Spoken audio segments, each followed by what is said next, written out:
So Adam, for those who like didn't know you that much, can you like introduce yourself for the audience? Absolutely. Thanks for having me on. Really love what you're doing. Really appreciate it. My name's Dr. Adam Petway. I'm currently the head strength and conditioning coach for men's basketball at the University of Louisville here in the U.S. I also am an adjunct professor in the engineering department at Mississippi State University. My background is primarily in performance and strength and conditioning in the world of basketball, but I've dabbled in some speed power sports such as track and field, particularly in the sprints and the jump events, as well as biomechanics and different, biomechanical research and how to apply that in the world of sport performance. Nice, nice. So I know you've been in the NBA before and you also work with like college setting before. So can you like uh tell us a little bit about how is the experience with the pro setting? Yeah, I think that's a good question. The pro versus collegiate setting here domestically in the U.S. is night and day. I would say first is the frequency of competition, right? So in the college setting, you start your competitive season in November and you end around this time if you're lucky to make the championship. But most teams end around mid March. So you're playing about twice a week on average, and you're only probably going to play 33 to 38 games if you're lucky. Where in the NBA, the volume and frequency of competition is really completely different. Your season starts in October.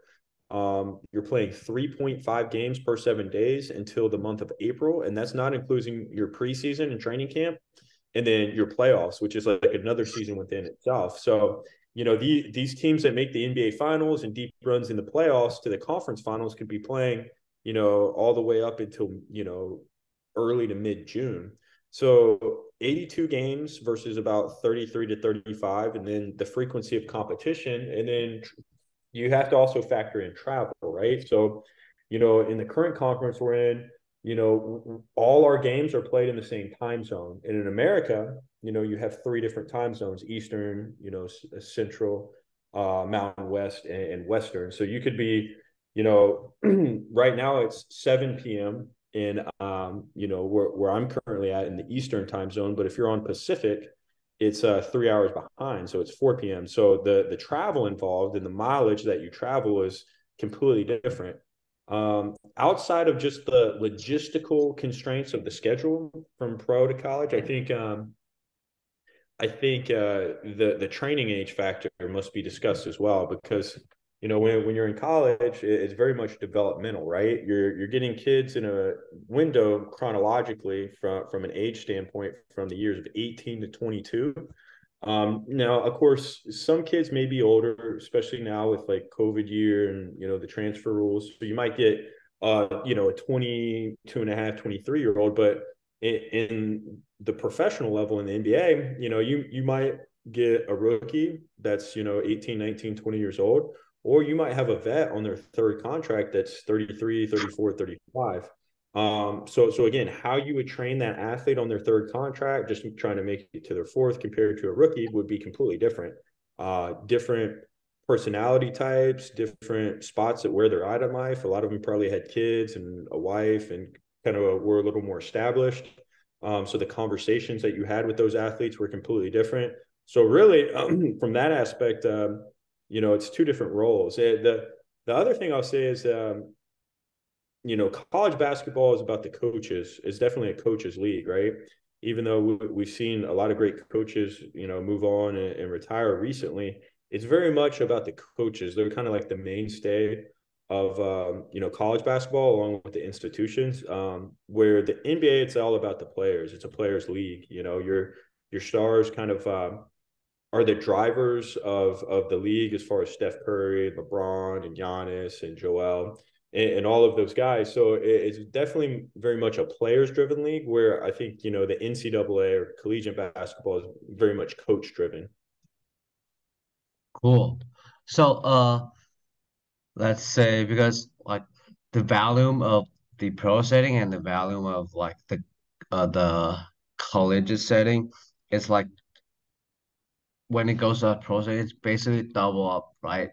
So how is that as a performance coach? How exactly is different when preparing your athlete to like those like game value?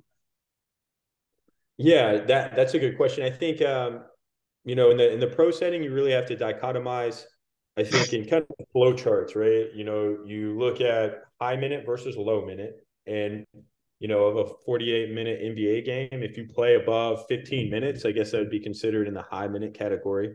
And then you have to consider your young versus your old players. Are you dealing with a 22, 23, 24-year-old kid, or a 30, 33, 34-year-old man?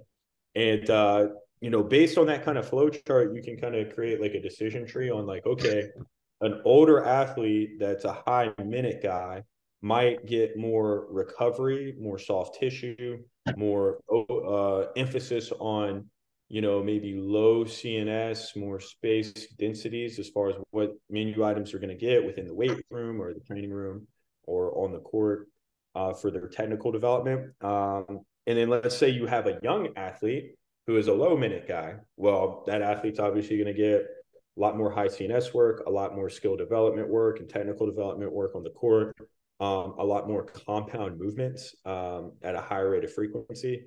So much more high CNS and with a higher rate of frequency. Great. So, when it comes to like training like college player and like those like NBA players, is there um like when it comes to like training players, is it difficult to like is it difficult to like communicate with those like players already at the pro level, or is it about the same? Yeah, no, that's a good question as well. I think at the pro level, it's more about relationships. Not to say it's not about the college, but when you're dealing with an older athlete that's been around and seen a lot of different things, you have to show competency, right? You have to show value, and that's true across the board. Not to say that's not true or you can be incompetent on the collegiate level, but I think an experienced older athlete values competency, and then they just want to know like that they can trust you in how you communicate, what you're trying to convey to them, right? So again, it may be you may get a lot of like, well, why are we doing this? And I love that question. But if you don't have a solid answer for that, you may lose some of those older, more educated athletes. Where in the collegiate environment, rarely are they inquisitive enough or curious enough to ask why. And, we always here, at the university have a great answer for that, but it's more so, well, we're doing this because this is what coach wants and this is what the team environment is dictating, right? So this is our exercise today. Here's what, the list of what we're doing. Here's what we're trying to accomplish. And we're doing it, right? We're on the pro level, particularly with those older athletes, it's like, hey, what has worked for you in the past? What is your routine? And how can I help you facilitate that for 82 games to make sure you're available and working towards that next contract, right? So it's more so a partnership in the NBA where in the collegiate environment, it's more of like a coach athlete relationship where it's like, this is what we're doing. Great, great. So how exactly do you like get to the pro setting at the first place? Yeah, that's a great question. I actually started as a high school basketball coach in Birmingham, Alabama. That was my first job out of high school, or excuse me, out of undergrad. And so I did all of the strength and conditioning for the boys basketball team at John Carroll Catholic High School. And I was also the ninth grade boys coach. So I was running all the practices, technical development, skill development, X's and O's, all the tactical segments. I was, standing and doing all the scouting during games. So it was a good experience because it gave me a different perspective on the game. From there, I went to the Catholic University of America, and what I found there is, I really enjoyed the physical preparation aspect more so than the X's and O's and the tactics of basketball. So it was again, I was in a dual role where I was an assistant coach. So I was doing, film breakdown. I was recruiting potential student athletes to campus, as a talent identification process. I was doing tactical game plans, technical on-court development, but I was also doing all of the weight room sessions as well. And I found out there that I really just valued and loved the physical preparation and more so than the tactics. So from there, I kind of went all in on physical preparation and strength and conditioning. And I went to my first Division I school working. It was George Washington University in Washington, D.C. And the head strength coach there was a guy named Ben Kenyon. He's now the head strength coach for the Philadelphia 76ers. And he taught me a lot about, hey, here's how you write a program. Here's how you couple push-pull versus squat hinge. Here's some assessments we do. So he was like the first to kind of guide me through that process of being like a very organized and solid strength coach from a foundational standpoint. I spent a year with Ben in Foggy Bottom at George Washington. From there, I went to the University of Maryland, and that was the first like Power 5 big time school that I had the opportunity to work with. And I worked with a guy named Kyle Tarp, and he's a great basketball performance coach. And he was the first to kind of expose me to some methodologies where you can blend some of the movement patterns that occur on the court with what you're doing. So I was like, okay, a lot of this makes sense to me. Like, we're still going to squat and clean and deadlift and bench press and sprint and do plyos in a general segment. But as we transition to higher levels of specificity, we're going to train movements like defending ball screens and closing out on shooters.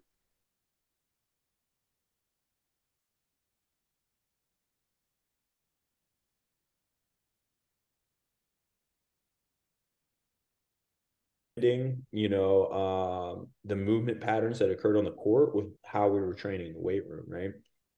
So after my 2 years there, I got the opportunity to work as an assistant strength coach at the University of Arkansas.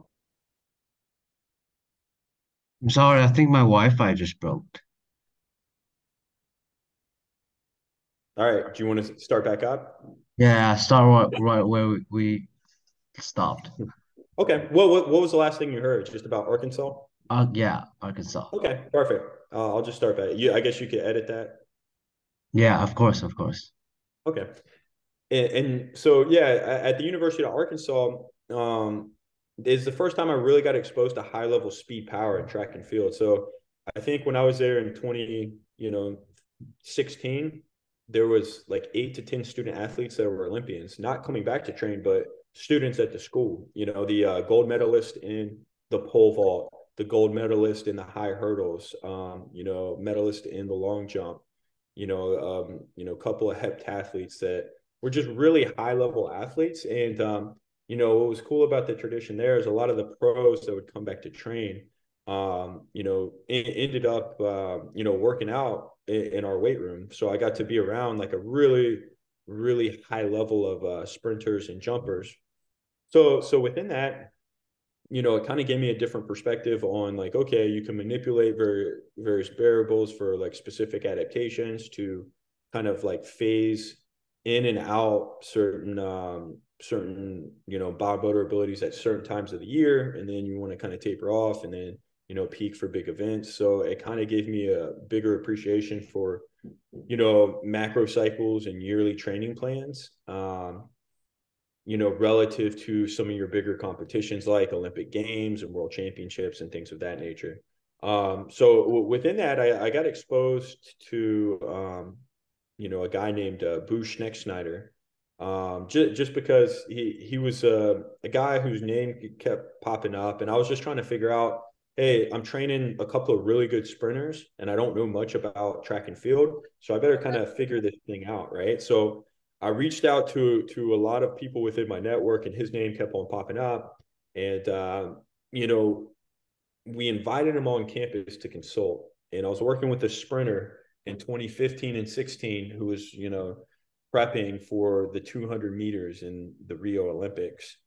And I was like, man, it's an important year. I got to figure this thing out. And so I invited him onto campus that fall, as we were preparing for indoor season. And he said, a lot of wise things while he was on campus, but something that particularly stuck out with me was, I was going to really impress Coach with my knowledge of periodization and, how we integrate technology into what we do. So we had years of, velocity-based training with Tendo units. We had years of counter movement jump data with force platforms. And I was like, hey, here's how we objectively analyze our athletes, and here's how we use it to guide decision making. And I'll never forget, he was unimpressed, and he basically were asking more so questions like, hey, what is Wallace's, the athlete's projection angles out of the block? And I was like, well, I don't know. And I was like, well, he asked, what's his flight to contact time, in his drive phase? And I said, well, I don't know. And then he said, well, what's his pelvic position and speed endurance qualities the last 50 meters of his race? And I said, well, Coach, I'm mainly in the weight room. I don't know a lot about what's going on the track. And he said, well, if you want to get context to what you need to be doing, you need to get out on the track and be observant in the environment. And that's really when I kind of dove all in on this kind of insight to biomechanical evaluation for athletes, and, going out on the track and filming a lot of block starts and filming a lot of acceleration and filming, standing in the bank and filming how they come around the curve, the last 100 meters is, it maybe didn't change any of my general physical preparation as far as what we were doing, but it definitely gave me more of a context of, once we transitioned from general to specific, what that athlete needed to be doing to be successful, right? So that model is one that I use to this day with my athletes, and it's something that, again, it became just an obsession of mine to try to apply the same model in a team environment in an indoor court sport like basketball, which is the one I primarily work with.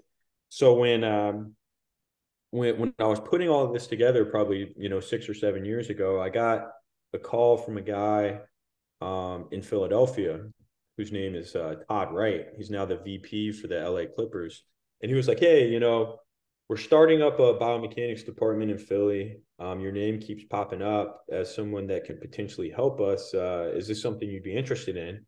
And man, it was just an awesome experience, just because, my wife's from the Philadelphia area. We were looking to kind of get back there, and Todd, and there was that whole Philadelphia crew of, Dr. David Martin, Dr. Scott Epsley, Jesse Wright, who does a lot of really cool things. As far as like, the soft skills of coaching, we were all there the same year, which is just wild. If you think about it, it's just so many awesome people together, and, and we were pretty good at the time. So it was just an awesome experience. I spent 2 years there as the lead biomechanist, and I'm pretty sure I'm docked with, I think pretty much every Major League Baseball team here in America has a full-time biomechanist with their organization. I think I was actually the first, though, in the NBA full-time ever. So that's something that's pretty cool. But I think it's something you're going to see a lot more of within probably the next 5 to 10 years. From there, I went from Philly in 2 years there. After the bubble, I took a job in Washington, D.C. as the director of athletic performance for the Washington Wizards. So it's funny how it comes full circle. I was at a really small school in D.C., kind of worked my way up. I left and then come back in, 10 years time, and then you're the director of performance for the NBA club there. So that was, kind of cool to see how it comes full circle. I worked with a lot of really good people there. Ironically, one of my best friends and co-authors of my book, Basketball Mechanics, Ryan Richmond, he's an assistant coach there, one of my best friends. The director of player development, who's actually out in the Portland Trailblazers, David Atkins, who's also a really good friend. He was there. We were all together at Maryland. Alex Lynn was there. He was a player at Maryland when we were there. So it was a really fun year. It was a COVID year, learned a lot.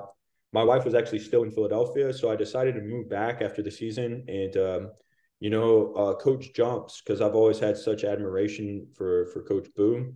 So I worked at a smaller school called Westchester University, right outside of Philadelphia, and I was a horizontal jump coach, as well as biomechanist. So I coached the long jump and the triple jump for both men's and women's. We had some good success. A lot of our kids hit their best marks of the season at conference champs, which is what you want. Had one girl who was a national qualifier as a multis. So coached her in the long jump in both indoor and outdoor. A couple of top 5 finishes at the conference meet. So, again, as a novice, something, that I could be proud of. Towards the end of last outdoor season, I get a call from Coach Boo, and he said, "Hey, I've recommended you for a job at the University of Louisville. Their basketball coach is looking for somebody with a track and field background. I think you'd be a perfect fit." So again, funny how things come full circle. A basketball coach was looking for somebody with a track and field background, and Coach Boo, of all people, just happened to recommend me for it. So, and that brought me here to the University of Louisville. Nice, nice. I did a few interview with Coach Boo, and he was good. He was a legend. Love him. He is a legend, Yeah, no love him doubt. so much. Yeah. So for like all your experience with with Coach Boo and with those great names with the NBA, how exactly does it like change your view on like performance coaches, like dive into like the technical and tactical side of things? Oh, that's a great question. I think in track and field, a lot of times the SNC is the tactical coach and the technical coach, because they're the head coach making decisions on strategies. They're the biomechanist and the technical development coach. Hey, we want a 6-step approach today. We want you to set up your penultimate. We want you projecting at this angle off the boards. And then you go in and, you do your squat or clean or plyometric workout for the day, and you control all facets of what that athlete is doing. So from that standpoint, it's very advantageous to understand all parts of technical, tactical, and strength and conditioning in the track and field world. Basketball is a little different, right? I think it's important for strength and conditioning coaches to understand technical skill development and what the skill coaches are trying to teach. And I think it's advantageous for them to understand tactics and, like, hey, do we play man or zone? Do we go over ball screens, or do we hedge ball screens, or do we ice ball screens? What's our principles defensively? Are we like up to touch? Do we help a lot? Do we switch everything? Or do we primarily play man? Do we primarily play zone defense? What are our secondary options on offense? I think that'll give you a context, like we talked about earlier, from when you transition from general to specific physical preparation. It will kind of give you a roadmap of where you need to be. You're still going to do your time under tension, higher volume for hypertrophy. You're going to still do your max effort for maximal dynamic strength development. You might decrease some of that load and try to move it at a higher velocity for optimal power output.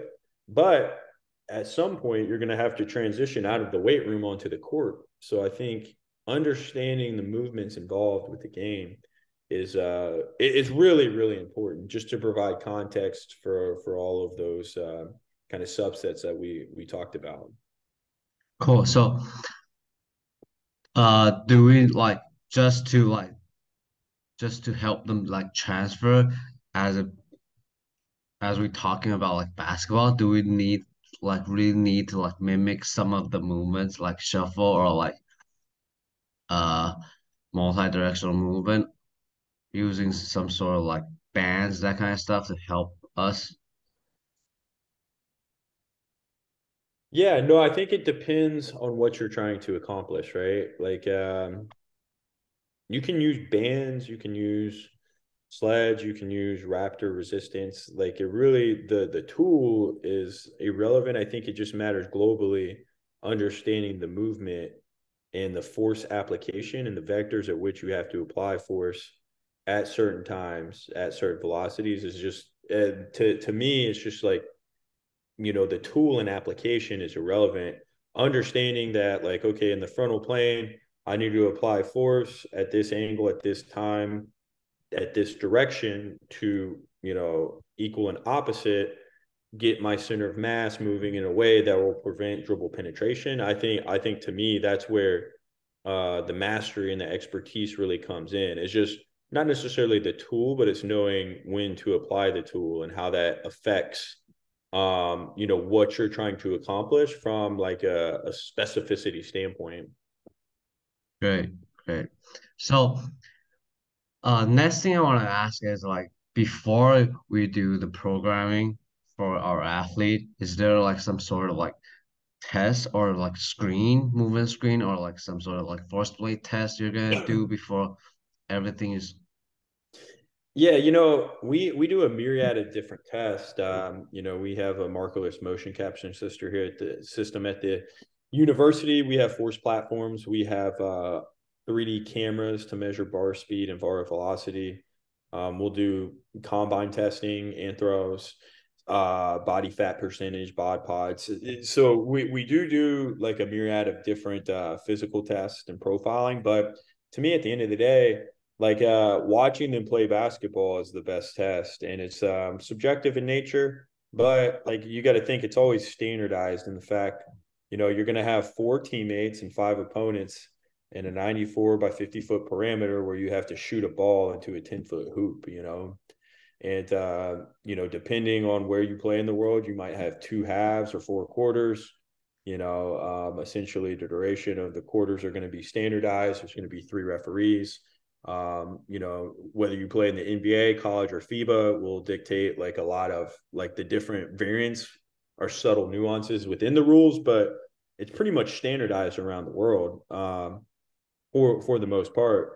So I don't know anybody playing on 12-foot hoops. I don't know anybody shooting, non-spherical objects into those hoops. I don't know anybody playing with other even number of teammates where it's like, okay, 6-on-6 or 7-on-7. So I think for the most part, basketball as we know it is pretty standardized and pretty global. So I think having context to look at how athletes are accelerating, decelerating, changing directions, jumping, do they jump off of 1 or 2? Are they better going off of the right or their left? How are they with their non-dominant hand? How do they transition? And project their center of mass horizontally, when they run down the court. So I think all of these variables are really important when you build out like your assessment, I would say, because like, I love a standardized and repeatable neuromuscular assessment is the next guy. And I'm a big proponent of force plate testing, but at the end of the day, that should kind of validate what you see with your eye. And, it's a way to kind of anchor and look at fluctuations of that system during the season. But I think your best assessment is always just watching your athletes play their sport. watching them how they move, how they jump, right? Yeah, for sure. So besides like let's say besides like we do programming, let's say how about like monitor their neuromuscular fatigue. I'm sorry. Yeah, no. Yeah, so I think in a lot of the studies we did for my PhD thesis, we looked at neuromuscular fatigue and neuromuscular fluctuations in the competitive season. And what we found was, we did the hands-on hip repeat jump every day on our force platform. And we did it before and after practice. And what we found was, acute neuromuscular profiling was more affected by temporal metrics, meaning they would rise and fall very uniformly with speed in game in performance, right? So reactive strength index, a byproduct of jump height to contact time, when that was higher match day -1, so was in-game peak speed, right? So if you're looking at an acute neuromuscular variable to say, is the athlete ready for competition or ready for training that day? Some of your temporal metrics that are time dependent reactive strength index, rate of force development, impulse at certain milliseconds, I think is a good way to go. Now, looking at the chronicity of the season, or this idea of preparedness, is the athlete prepared to handle the preseason? Is the athlete prepared to handle the competitive season? What are they doing? Are they trending up or trending down? So if you're just looking at, the snapshot of a whole, your peak values are way more stable, right? So they're going to be a lot more consistent, but looking at trend lines over time. So if you're looking at peak force or peak impulse or peak power or peak jump height, and you're looking at it over longitudinal span of, 4, 8, 12, 16-week segments, that's going to be a more stable segment. So that'll give you an idea. Are they trending up? Or are they trending down? So I think if you're looking at an acute state of readiness, some of your temporal metrics might be easier to pull out, your reactive strength index, your rate of force development. But I think if you're looking and a coach comes to you and asks you, are we getting stronger? Are we trending in the right direction? Relative peak power, peak force, jump height, things like that are probably better metrics to gauge preparedness or the chronicity of the season as a whole. Cool. So, want to go back a little about like testing or like screening before you do the programming. So, I know you like you mentioned, you work with like different sports like sprint and jumps, also basketball. So, for those like three different like sport, not yeah, three different sports, um, how is there gonna be difference when it comes like screening, testing, or like monitoring the fatigue? Yeah, I think your standardized and repeatable tests, typically what I've had successful in the past is just a counter movement jump, a counter movement rebound, and like a pogo or a high frequency jump. So our jump testing is going to be the same. I think, what you anchor it to is going to be completely different in what you look at, right? So to me, if the athletes are not jumping as long or as high in track and field, that's a sign of neuromuscular fatigue, right? So it's easier to tease out. You can run slower and jump lower in basketball and still have the same production as it relates to points, rebounds, assists, steals, blocks, less turnovers. I think, in a fatigue state, a fatigue athlete, what does that look like in basketball? Well, to me, a fatigue athlete, are they short on their jump shots when they're typically not? Are they making poor decisions when they typically don't? Are they typically, diving on the loose balls and getting first to 50-50 balls and crashing the offensive rebounds, and they're not that game. So I think it's a lot harder to delineate and tease out fatigue and what that is in basketball, just because you can not jump as high or run as fast in the game and still produce statistically what your averages are, even though you may be in a state of acute, low state of readiness, you could still perform. So I think it's this idea of consistently underperforming from, a distance or a speed and acceleration, deceleration, jumping standpoint. Cool. So, last question before I let you go, okay?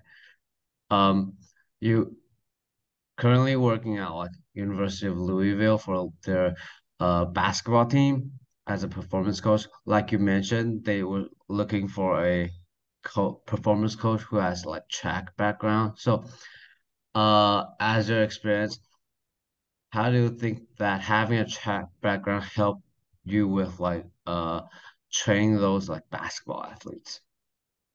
Man, I think it's everything, just because basketball is played at lower angular velocity, so it's easier to see it real time.